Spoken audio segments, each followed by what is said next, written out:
KSF1 News reporter Carlos Gonzalez is at the Sanford Pentagon, and he has the story here at 5. Hi, Carlos. Courtney and Brian, well, 2 games have already been played here at the Sanford Pentagon, and fans are starting to file in for the final 2 games.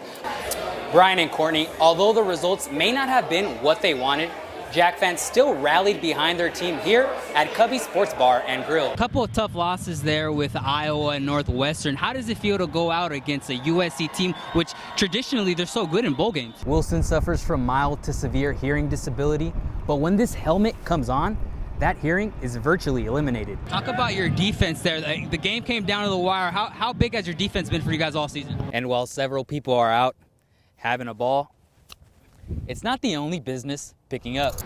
Brian and Courtney, well, the Sioux Falls Police Department has room for 9 more officers. And while there is still a decent size candidate pool to choose from, that's right, Courtney, the 2017 National Citizen Survey given to 3,000 random Sioux Falls residents rates their satisfaction with numerous city service and community life.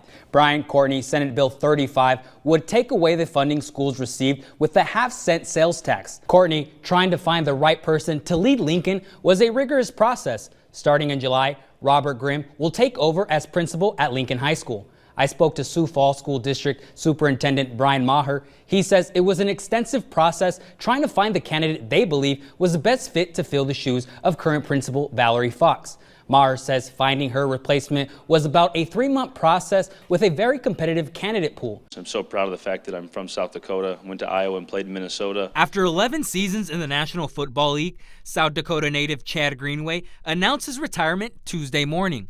During his press conference, Greenway thanked many people, including childhood coach Eric Denning, a guy that put the thought of being able to do something bigger than playing small-town college football. It makes you feel good that what you do here impacts kids, and impacts adults down the road. Whether it was in track, basketball, or football, Denning always saw the potential in Greenway. He was a hard worker, and I think that comes from his family. His mom and dad and sisters are hardworking people as well. So he's always had that work ethic ingrained in him. He was emotional for me. I'm his big sister, so I guess everything he's done along the way I've been a part of and been able to watch and see him grow up doing this. Greenway retires 4th in team history in tackles with 2 Pro Bowl appearances. But what his sister Kelly Russ is most proud of is the man he is off the field. Anybody can have any level of success they can in sports and do all these great things and records and all that, but sometimes people have a hard time being a good person, and he's a good person. And Denning believes there is no better way a career that started right here at Mount Vernon Public School can end. I just think he did things the right way from the time he left here, to up until this point right now. I just don't think it could have gone any better than what it did. From the beginning of his gridiron days, when he was on the cover of the KSFY Pigskin Preview, till the end of his career, his family and community have been through it all and are ready for what he will tackle on next. We're going to be there, and as we always have been, I guess, from the before he was a Minnesota Viking and after. It's not going to be any different for us. So. In Mount Vernon, Carlos Gonzalez, KSFY News. We are really excited about being here. Ken Anderson has been in dozens of arenas supporting his Bellarmine basketball team. He believes the Sanford Pentagon is a perfect score for a tournament like this. This is a really great facility here. I think it's a perfect one for the Division II tournament, not too big. It's going to be a great spot for us to play. The facility is just perfect for the D2 championship up here.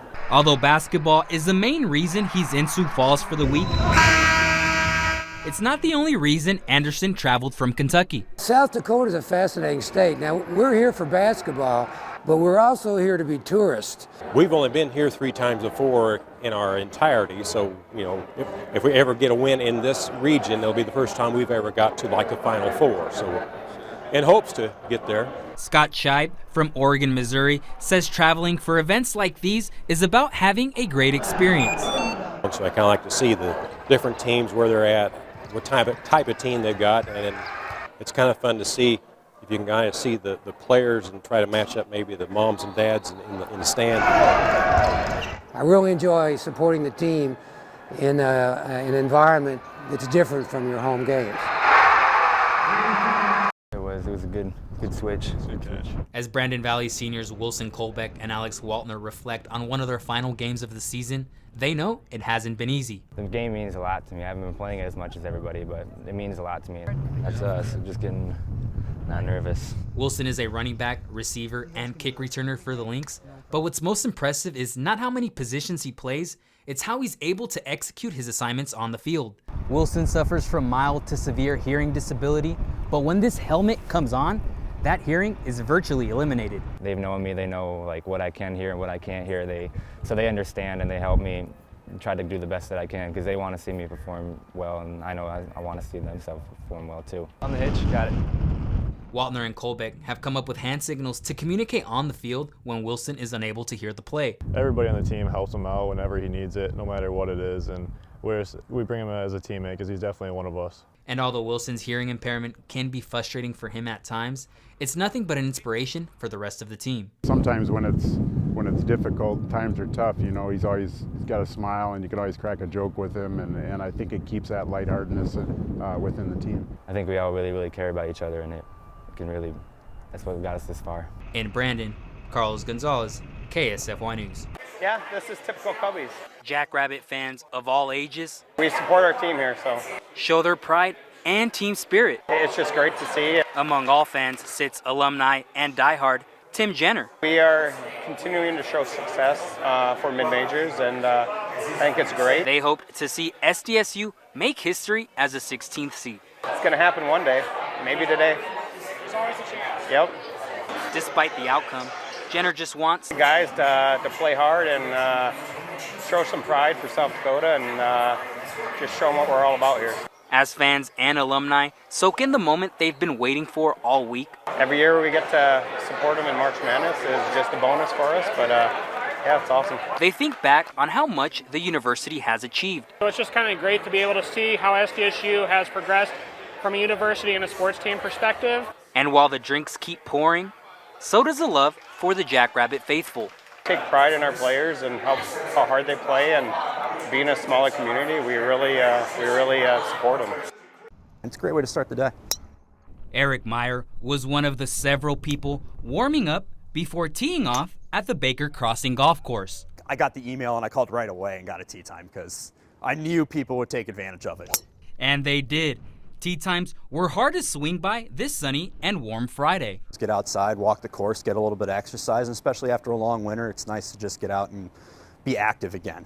And while several people are out having a ball, it's not the only business picking up. You know, we like to say there's no business like the do business, and this year it's definitely literally picking up. Darren and the do-gooders have cleaned over 10,000 yards in their 9 years of business. They say this year, the warm weather has dealt them an early start. That season for us tends to usually start at its earliest, right around mid-March, so about St. Patty's Day. This year, though, the warm weather, we're about 4 weeks ahead of schedule. Despite being excited for an early start, it makes for a stinky situation.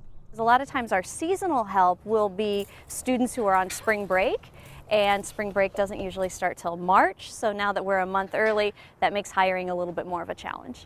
But both Jolene and Eric can agree, warm weather in February feels like a hole-in-one.